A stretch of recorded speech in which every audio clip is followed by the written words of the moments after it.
How many of you suffer from or know someone who suffers from a mental illness?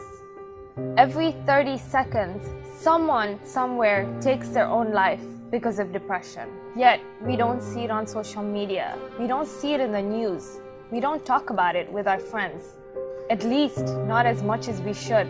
Because it's not happy. It's not fun. So we push it aside. We push it into a corner and we hope the situation will fix itself.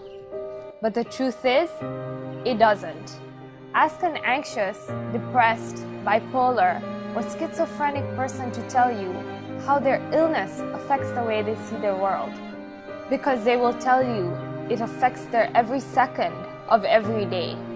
It makes it difficult to function in a world you don't feel is yours. It's a constant battle, trying to confront your illness on the one hand, while trying to fit in normally with it on the other. So you see, you start living two different lives because you're afraid that people will start seeing you for who you really are. That behind your smile, there's struggle, and behind your big personality hides even bigger pain. I want you all to take a moment to think about how difficult it is to explain to someone why you're sad all the time when everything in your life is going right. They say you're the star in your class, the captain of the football team, the life of the party. So how could you ever be depressed or anxious? So after a while, what you fear the most is not the struggle inside of you, it's the stigma inside of others. The shame, the embarrassment, the disapproving look on a friend's face, and the comments that you're crazy that make you hold it in and hide it. So what do? You hold it in and you hide it. So you hide it because the stigma is very real. And if you think it's not, think about this. Would you rather tell your friends you missed dinner last night because you had a migraine? Or because you felt the walls were closing in? You felt you couldn't breathe, that you were in fact suffering from a panic attack. We live in a world where if you break your leg, everybody runs to sign your cast. But if you tell them you're depressed, they run the other way. You see, the first step to solving any problem is recognizing that there is one. We have to have the conversation. Talk about it so everyone understands, and be open and honest about how we really feel. And stop answering good or great when someone asks you how you're feeling.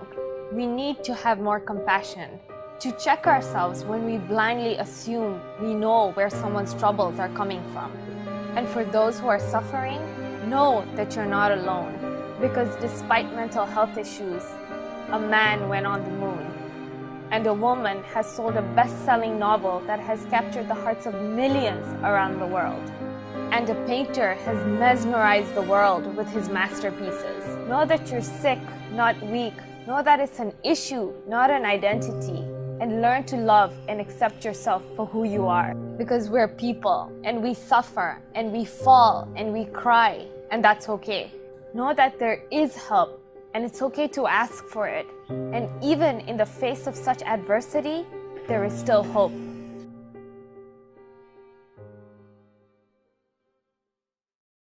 Thank you, Professor Sylvia Kaaya, for being here with us today. Yeah. I'm so pleased you're here because you're tackling two different things that, very important things. You're tackling women empowerment, and you're also tackling the, one of the biggest issues concerning mental health. So thank you so much, and I hope that you can shed some light on mental health issues and how it's having an effect on our youth and our population. So can you tell us something about your profession and your position? Right. So I'm a psychiatrist. Okay. More general psychiatrist. Okay. And I'm a professor in the Department of Psychiatry and Mental Health at the Muhimbili University of Health and Allied Sciences. Okay. And I'm also currently in my second triennium of a position as the Dean of the School of Medicine. Wow, that's amazing accomplishments. So what is the most challenging part of your job? I think when you say that, I see myself more as a psychiatrist, right, and my administration roles are unnecessary evil right. that I need to do at this point in time. Right. So when I think about challenges in my job, I think more about challenges in my job as a psychiatrist in this country. Right. And I think one of the major challenges is addressing issues of stigma related to mental disorders. Right. And we see this both at the level of patient care, when working with patients, when working with families, but also we see it at levels of the way services are managed. Because unfortunately, when you have stigma, this is a social phenomena. It's present in all levels of social life. So we see it also in decisions about resource allocation.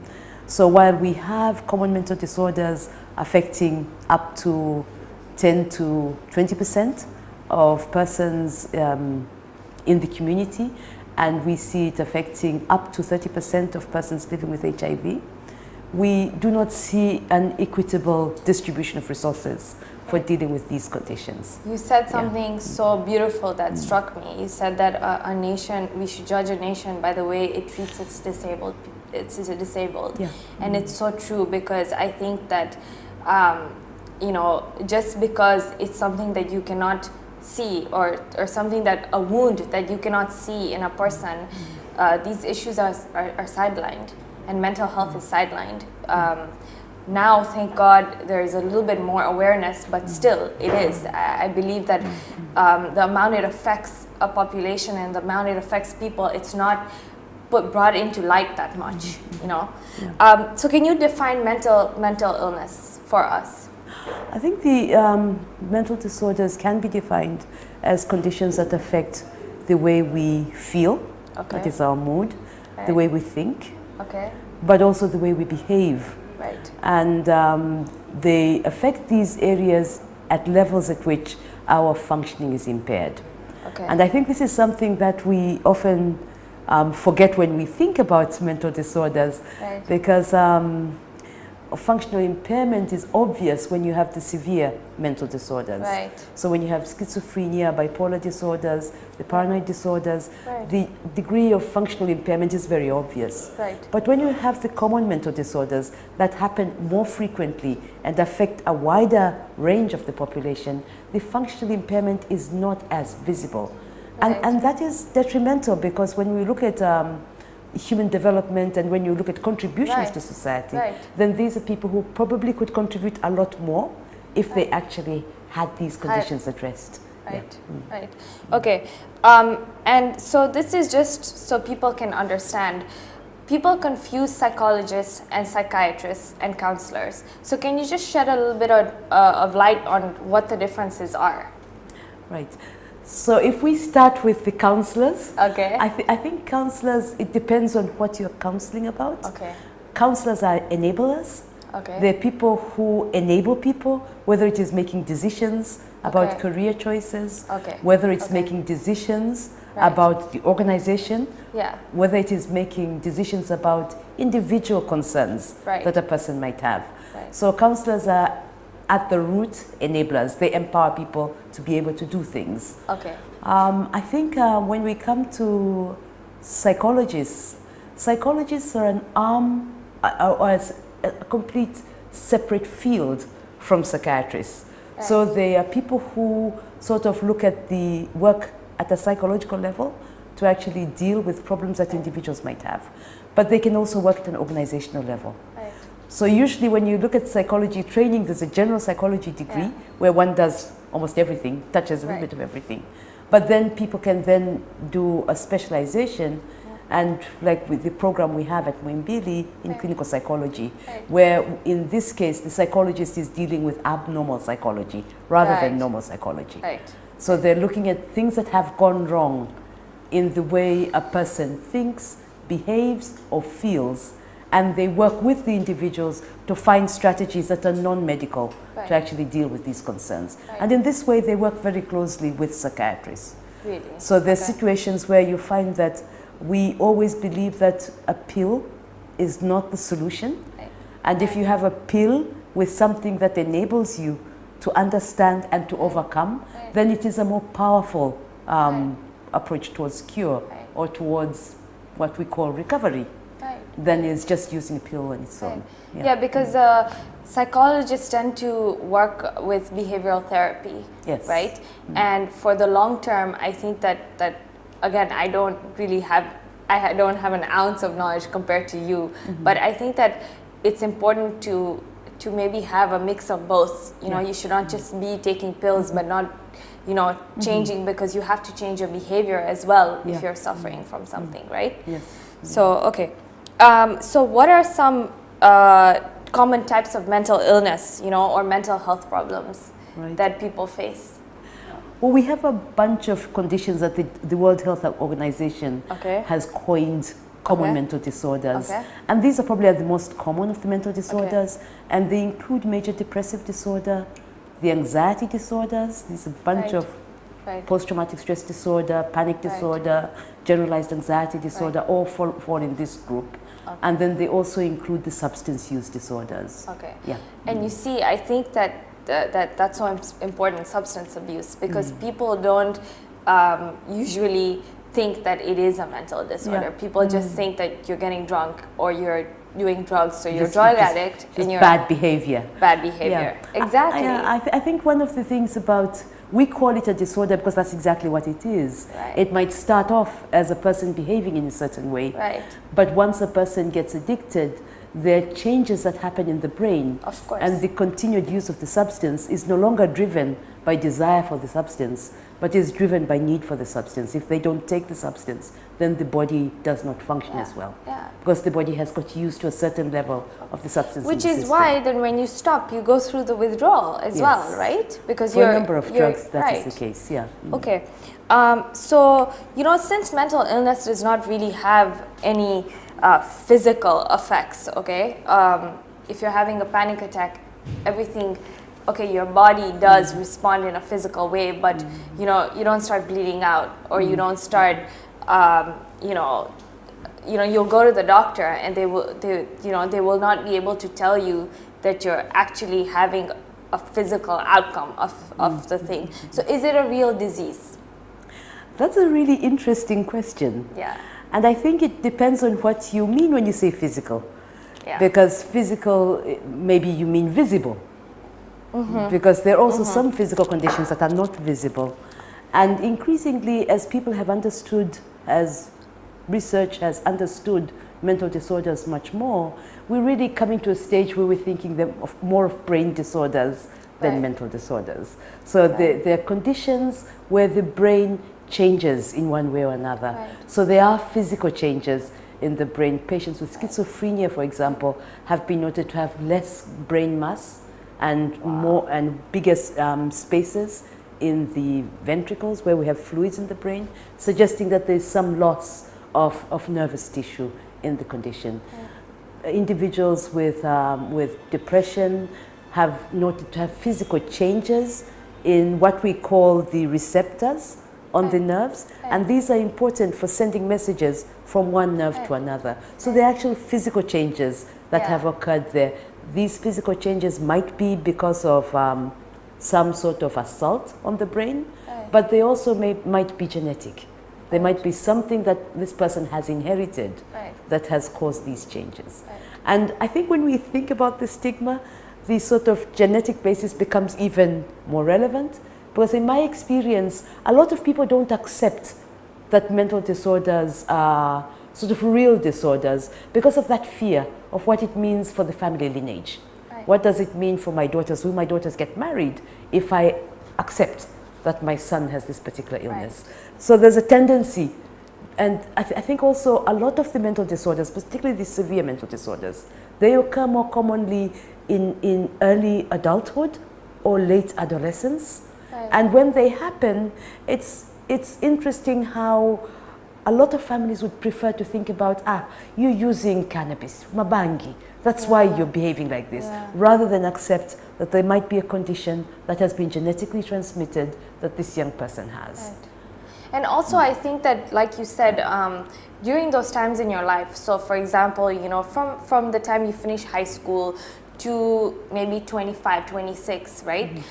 That's where you're going through the biggest changes in your life. And people don't understand that those are you know, for some people, the most stressful times in their life, right? Because that's the time you're going to university, you know, sorting out your career, trying to find a life partner, things like that, big decisions in your life, you know. So I think people they don't understand that maybe it's because of such drastic changes in your life, or the fact that you're going through such, you know, challenges and obstacles that could, you know, cause this sort of outburst. But I have a very challenging question for you. I read somewhere that depression is genetic. Yes. Is it true? A large part of depression is genetically transmitted. Okay. Yeah. It is, huh? Yes. Okay. And I'm asking you because a lot of parents will tell their kids, where is this coming from? You have depression. What? Why? How could this happen? Right. Not understanding that it's something that maybe they cannot help, right? Yeah. I think the other thing is that while we're saying that a lot of depression is genetic, depression is also multifactorial.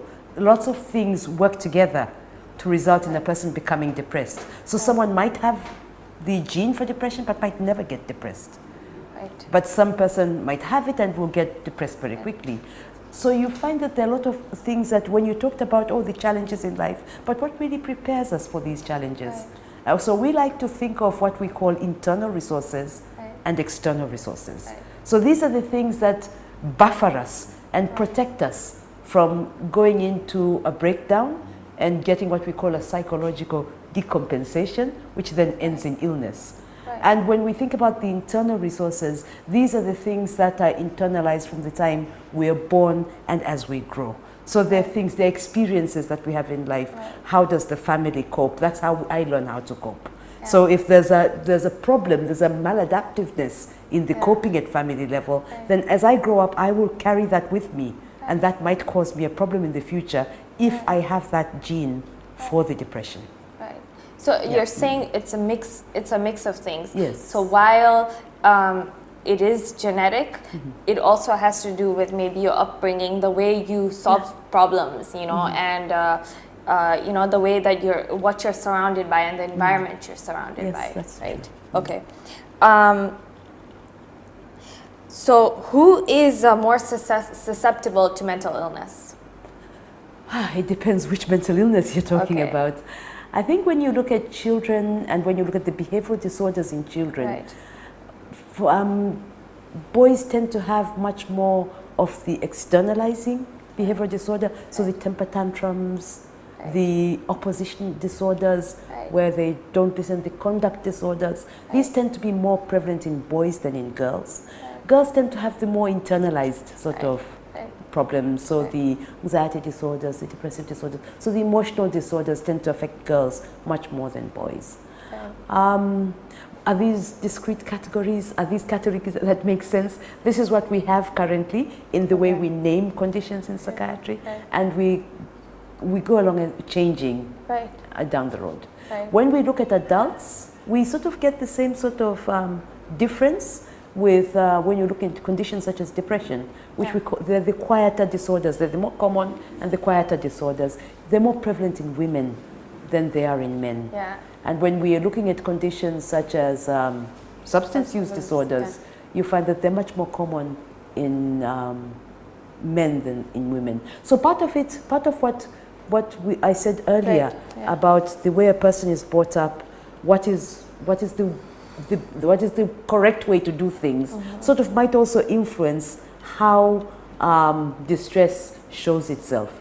So these gender role differences might be very important. And it's so interesting. Like it's something I didn't even, you know, now that you're telling me, I could sort of understand. But it's something you don't even think about, but it's true because women tend to keep things inside. You know, I guess that's what causes, you know, the internal disorders like anxiety and depression and things like that, while boys will tend to act out, so substance abuse would be one of the things. Okay, that's very interesting. What happens when mental illness goes untreated? Sad things happen. Right. So once one has had a different way of interpreting events, and that is not intervened, then that becomes the person's way of being. Okay. So if a person has persecuted delusions, these are delusions of false beliefs that people around him want to harm him in one way or another, then this person will act on those beliefs, and those beliefs will then become cemented. And one of the biggest challenges, one of the other challenges we have, is this late reporting for help in such situations. Yeah. I read such an interesting article, and it was written by someone who's going through depression, and he said that the mental illness does not cause violence, but the lack of support and the lack of help causes violence. And it's true. I believe that, you see, I think we live in a society where, especially in Tanzania in general, I don't mean to disrespect any religion or you know, because a lot of religions do believe, and it is there that, you know, that there is a possession, whether it's in Christianity or it's in Islam, that jinns are there and there is possession. But I believe that 90% of the time when parents start seeing their kids having an anxiety attack or what looks like an anxiety attack or getting depressed, they take them straight to a witch doctor, or they take them to a malim, and they tell them, you know what, cure my child. So, you know, a lot of times you know, that they will do what they can to help the child, but then the problem goes untreated and untreated and untreated, and it gets worse and worse and worse. And I think that it's so important to raise awareness that when you start seeing these things in children, that you need to make sure that you are taking them to the right people, you know, without disrespect to any religion, because it is there. And I do believe that, you know, possession and these things, it happens. But I think that mental health is a totally separate thing, and that you need to, a lot of times people mistake the two, right? Yeah, I agree with you. And I think one of the biggest challenges we have as mental health professionals is addressing the problem of levels of mental health literacy in the community. So we really, wherever you have low mental health literacy, you have more beliefs in jinns, and I actually think that also when you have people going to traditional healers and going to faith healers, maybe this is also a resource, because then traditional healers and faith healers can perhaps be incorporated into any community education about mental health disorders. Can you tell me that story? Techniques. Like, can you repeat that story you were telling me earlier about how one of your friends would go to? I think possession states, when we talk about them, possession states are ways of coping with things that otherwise a person has lots of fear about and cannot cope with them as an individual. And we sort of call it a dissociative state, or a dissociative condition, where a person takes on another identity, and that identity then is freer to be able to talk about the problems that the individual has than the individual on his own. And so we have some types of therapies that sort of work with these conditions, where one can communicate with the different personalities that a person has dissociated into, and probably find out through them what has gone wrong, and then sort of work with the individual to actually resolve the problem, so that they do not have to have this defensive possession states to actually deal with life. And you know, for such a high population, you said we have what, 10 psychologists in Tanzania? 39 psychiatrists and just over 10 psychologists. 10 psychologists, you know, and so... And clinical psychologists, Right. And I think it's so important to raise awareness about this topic, because like you said, anxiety, depression, all these illnesses that a wider, you know, that a lot of people have, can be controlled, and they can actually do so much more if it's controlled, right? For their own life, for the community, for their country, right? So it's so important to raise awareness and sort of, and for those people who are going through these things, to seek help, you know, and to say that it's okay to go and find help, you know, and to talk to psychologists and to go and see a psychiatrist, you know. I think that's where our challenge is. Sort of, we have so much demand and need, and sort of how do you balance that against producing sufficient human resource to be able to address these problems, but also how do you sort of come up with simple techniques that any healthcare worker can use to actually help. So sort of we have to sort of go both ways. How do we integrate more mental health in normal mental health services? And how do we sort of get the professionals out there who can actually help oversee and support whatever services are going on? Once a person is diagnosed with a mental health disorder, what are the chances of him or her going back to normal? Okay. So mental disorders are episodic illnesses. They're not illnesses that are there and they're with you for the rest of your life. They come in waves. And some mental disorders do have problems with they change a person's personality so that they do not come back to normal. Particularly the mental disorders that happen in early adolescence, late adolescence. So we usually say personality becomes well integrated by the time the person is aged 18. But if a person gets schizophrenia before that, then the possibility of having a well integrated personality diminishes. And for such an individual, their chances of recovery are much less than a person who suffers schizophrenia when they're 25 or when they're 20, when personality has already become fully integrated. So there are sort of those issues related to when the illness starts that might influence recovery. But to a larger extent, I could say roughly about 2/3 of all people who do have a mental disorder come back to normal. That's a big, that's a very big number. Yes, it is. Because I think people forget that, you know, that there is a way back. You know, if you get the right treatment and the right help. And early enough. And early detection of it and early enough help, like you said, because people who are depressed or who have any mental disorder, they're just termed as crazy and you've gone off the way end and you have no way back. And it's not true. Just like the statistic you just gave, you know. Okay, I want to talk a little bit about detection of mental health. What are some of the early signs? I know that there's so many mental disorders. You know, they're probably, I know maybe 5 at the top of my head. You know everything else. But what are some of the early signs of mental illness? You know, that many kids suffer from. You know, and what are some things that parents should be looking for in their kids? So basically, changes in behavior would be something that would sort of alert a person becoming fearful, or bedwetting for a child who already stopped bedwetting. These are things that can sort of alert a parent to sort of thinking there's something wrong. I think with older children, sort of misinterpretations of events, or coming up with false or strange beliefs about something that would sort of raise concerns. For younger kids, when the thinking area with autism, sort of a child who has already started developing speech, who then goes backwards and loses some of the speech or communication skills that they've developed, should alert a parent to something not going well.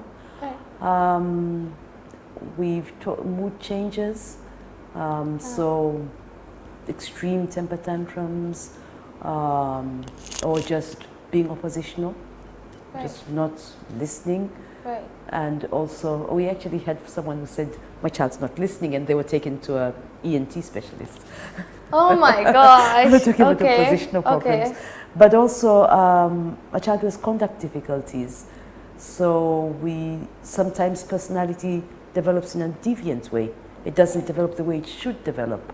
So a child who is cruel to animals, who has lots of cruelty to others around them, a child who is not able to see the consequences of the things that they do as they grow older. So there are lots of sort of issues that would sort of make one wonder, and also in the area of perception. So a child who sees some things that aren't there, right. or hears things that aren't there, right. and you sort of worry about something going wrong. I think parents need to be very. They need to be very like what's the word? They need to make sure that they're really looking at their kids and noticing changes in their kids. You know, to make sure that they're not misconceiving something for something else, you know, that maybe a huge temper tantrum that keeps going on, or mood changes that keeps going on is just, you know, or the child is just getting up and they're just growing up and they're just going through something or the other. It's a huge challenge in Tanzania today, because if you look at what is happening in family life in Tanzania, we have the traffic on the streets, so parents are leaving home earlier and coming home later. Yeah. And we also have an increase in the pace of life. Of course. It isn't as laid back as it used to be, which means that parents would have to now consciously make time for their kids, which wasn't necessarily in the past, because the kids were there and you were there. I think it's not only the consciously making time for kids, but also making that time have quality. Right. So having some quality for the time that one spends with the child. Right. So it's not only being in the same space as the child, but it's doing something with the child. Right. Even if it is just working homework with the child, or if it is playing a board game with the child, but really being such that you actually have you can have a dialogue. Have a dialogue with the child. And now but sometimes we forget that, as parents. And I think now it's so much more difficult because of technology and because of social media.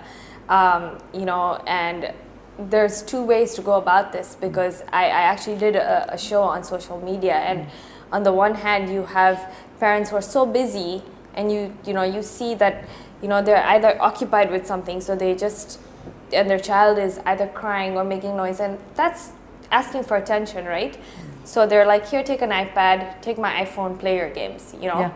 That's one. Or two, you have teenagers now who are living in this world of social media, of Facebook and Instagram and Twitter and all these different, you know, social media platforms. And so they're sitting on the dinner table and they're like, I don't really care what you have to say, mother, and they're on their phone. I'm busy, So my next question is that, do you think that today with social media, and I don't know how much research has gone into this, has developed mental illness? Because I read somewhere that like narcissism and, you know, there are certain mental health issues that have come about because, you know, kids are starting to feel very insecure about themselves because, you know, of their pictures and posting their photos online and not getting enough not getting enough approval than they should or they want to. I think when we think about social media, we sort of think it is the role of the regulatory authority to regulate what happens there. But I think we all have a responsibility to do that.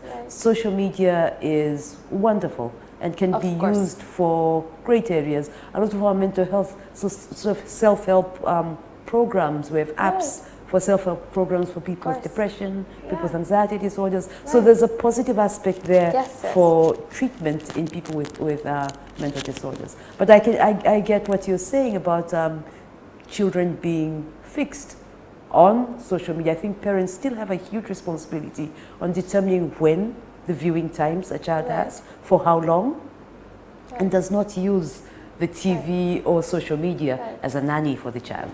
Because this is what is a big concern. But as a psychiatrist, I'm sorry, maybe I was not clear, but as a psychiatrist, do you think that mental disorders could develop later on because of social media?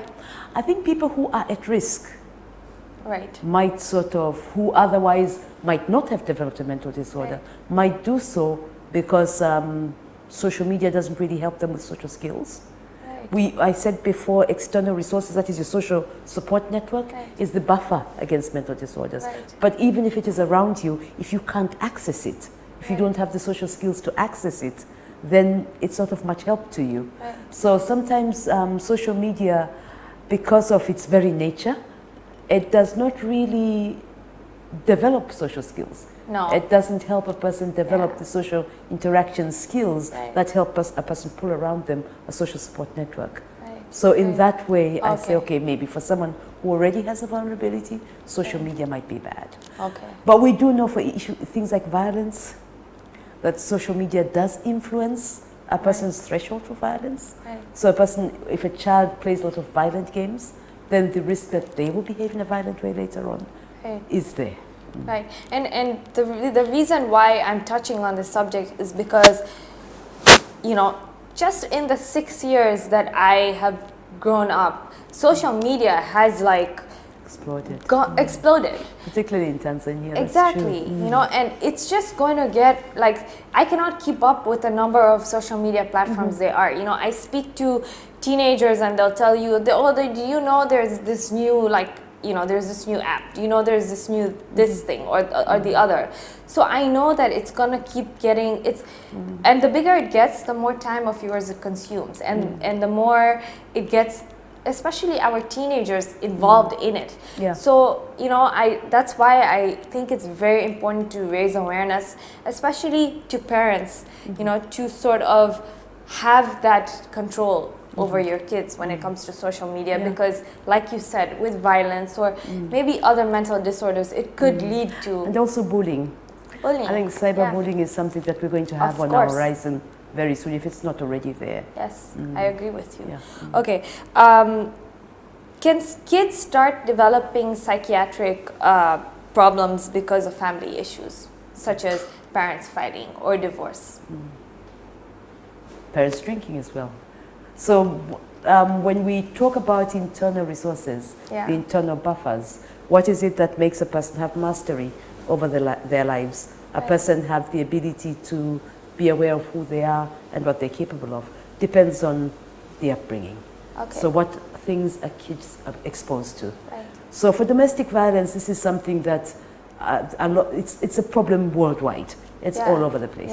And increasingly, studies are starting to look at children who are exposed to domestic violence. And I said, when I talk about exposure, it's just sort of being there, observing it, rather than being part of the violence. So even the act of observing your parents fight actually seems to have an impact. And in older adolescents, you have more substance use in boys who are exposed to domestic violence, and also more depression in girls who are exposed to domestic violence. So I think this is a sort of a wake-up call in a way, because this is something that is better to prevent than to try and treat later on. Of course. And it is simple to prevent, because I think having rules about how you bring up your children should be something that everybody works at. And if you know something is bad for a kid, then this is probably something that should be avoided.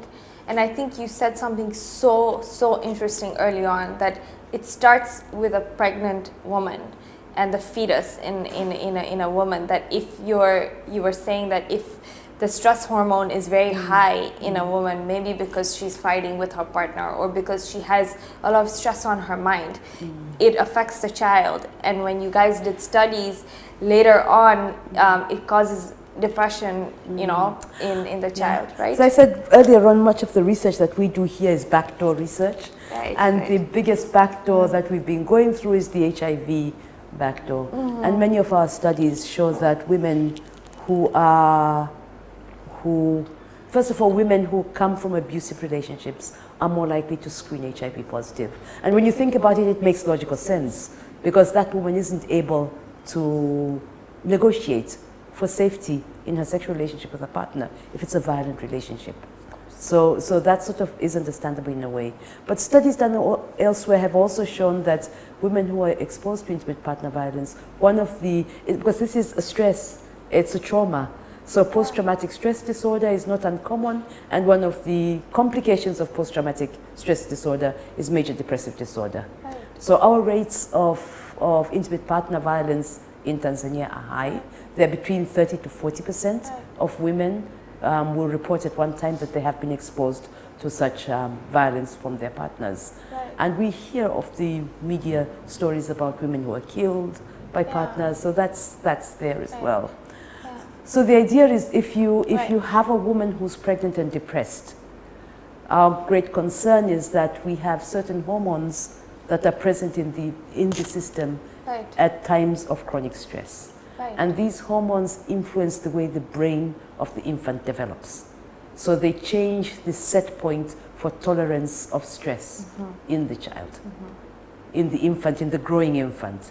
And studies that have looked at children who've been exposed to an environment where the stress hormones are high, they sort of are more vulnerable to getting mental disorders as adolescents and as young adults.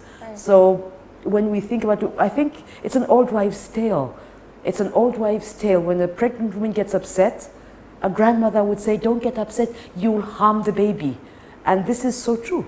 So the scientific evidence is showing us that this is actually quite true, and there are mechanisms in terms of how the brain of the child develops that actually can explain why this happens. And it's not only an old wives' tale, because I know in Islam that it's so important how a mother behaves when she's carrying a child, what she eats, how she, like how she behaves, because it does affect the child, and I think that it's so true that as parents and in a family, you have to be so careful the way that you act in front of your kids. If you want to fight, make sure that you do it behind closed doors so that your kids don't see it, because you don't understand the sort of psychological effects it could have on your child later on, right? And I've read studies, and I don't know how far this is true, but kids who watch their parents fight will also go on to fighting a lot more with their spouse, right? Well, it's about social learning. Right. So what does the child learn about a marital relationship? So young girls will actually, we always say that if you're a young girl, you seek your father in a sexual partner.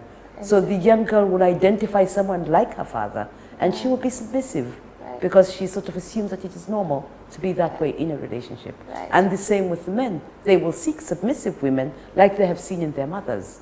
So in a way, it provides a challenge to both mothers and fathers in relationships in terms of what is it that you're teaching your child as what should be normal in a relationship. So it's a vicious cycle. And somehow many interventions to deal with violence is about how do we break this vicious cycle? How do we stop this vicious cycle from continuing? Okay, so I want to talk a little bit about support, because I think that especially with mental health issues, that is fundamental to have a support system. So if I have a friend or a family member or a coworker that I believe is going through a mental health issue, how can I help them?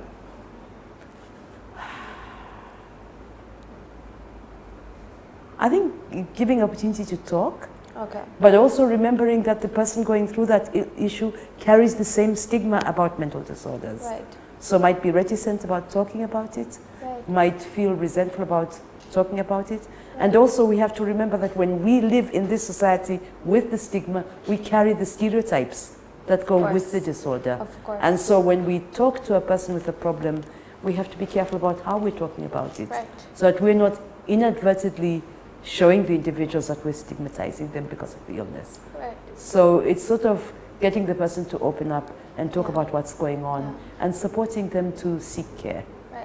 I think that as humans, we're judgmental people, and we tend to not have empathy at the times when we should, and we don't know.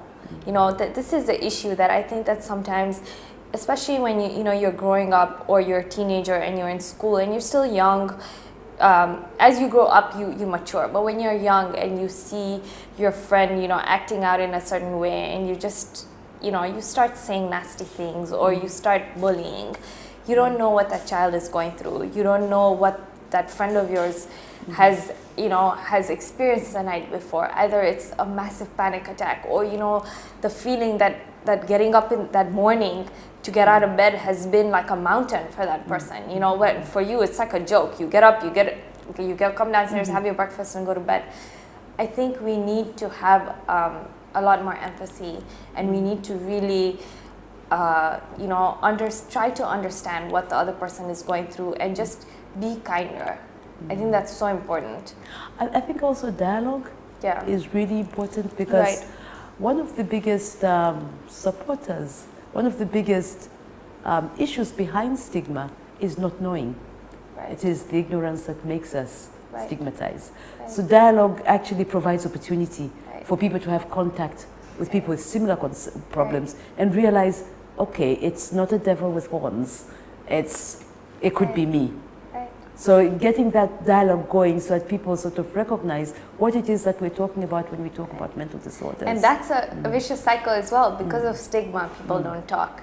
Yes. And then people don't talk, and then it causes issues. And then, you know, it's just, I think people need to start having conversations and they need to talk. And I think social media in that way is so effective because, you know, you can start opening up and having these online discussions, you know, about how you're feeling. And while I was doing research, I did see that a lot of people, anonymous people, were seeking help from others online, you know, just saying that you know, maybe they were not comfortable going to a psychologist because, again, when you're going to a psychologist, maybe your family will know about it, maybe your friends will know about it, you know. And so they were seeking these counselors or helpers online to sort of, you know, just open up and tell them how they're feeling and figure out what it is that they're going through, right? Yeah. I want to talk a little bit about stigma. I know that we've already talked about it, but why do you think that there is so much social stigma surrounding mental health issues? I think it is one of in the medical field, these are one of the conditions that we least understand. Right. We have done a lot of work in understanding the working of the brain, but we haven't even got to 10% of understanding of the functioning of the brain. And I think it is the ignorance that drives the stigma. The not knowing drives the stigma. Right, because I read a story, and a very sad story about how a brother was he was saying a story about his younger brother, and he said that when my brother was going through psychotic episodes when he was young, everybody left us. And these episodes were so intense, and, you know, the family could feel what the child was going through, and, you know, they sought help and they did so much, and they just, you know, they were abandoned. But then the mother got cancer, and everybody was there to support. All the neighbors were there, all the family was there. They were cooking meals for the family. So you know, his mother said, you know, that where were these people when we needed them, when your brother was going through this issue? And it's so true, because cancer is something that I guess, you know, you can see, you know, it's something to do with your body. People will run to help you, but then because mental health disorders are to do with your brain, and I guess people cannot see it, they don't really, you know, they don't really believe it, or they don't want much to do with it, right? It's a less known entity. Right. Okay. What advice can you give people who are facing a mental illness and don't know what to do? I think it's to talk to someone about it, to talk to someone in your support system who can actually help you, and probably as much as possible see whether you can make contact with a professional who you can talk to about it. However, we are few, and I think that's a huge challenge. I think with mental disorders, we usually say the earlier you intervene, the more likely you are to get to recovery. And that sort of should be a motivation for people to actually seek help when they have a problem. Right. Yeah. And what advice do you have for parents when a child goes to them and tells them, I think I don't feel okay, I think I have anxiety, or I think I have depression? What advice do you have for them? I think it is find out what it is that the child, sometimes they're just normal growing up woes of adolescence, so trying to understand what the child is going through and trying to support. But also if that doesn't work, then it is also important to probably seek professional help. Right. Yeah. Okay. So, you know, you're such an inspirational woman, and I have to say that I have learned so much about mental health, and I think that I really, really know that this is going to really benefit a lot of people, either people who are suffering from mental health or people who have never understood it. You know, family members who have sort of marked it as something silly, you know, or something that, you know, they don't really want to deal with. So I think that it's brought to light a lot of very vital information that people should understand. What advice do you have for women, you know, who want to walk the path of empowerment as such an established woman? I think the most important thing is be yourself. Okay. I think be yourself, follow your passion. Okay. Something you're really passionate about. Right. Follow it. Right. And know that you will fall down. Right. It's a human experience to fall down. Right. And falling down isn't the issue. The issue is how you Getting pick up. yourself up. Right. Yeah. How you get up and brush off the dust and keep moving forward. Right. Yep. That's amazing and such great words of wisdom. Thank you so much for being on our show. It's really been a pleasure to have you, to have such an esteemed person like you come and talk to us about something that's just so important, not only in Tanzania, but just around the world, bringing to light mental health issues and what we can do and how we can go forward with it. Okay. It's been a pleasure. It's been a pleasure talking to you.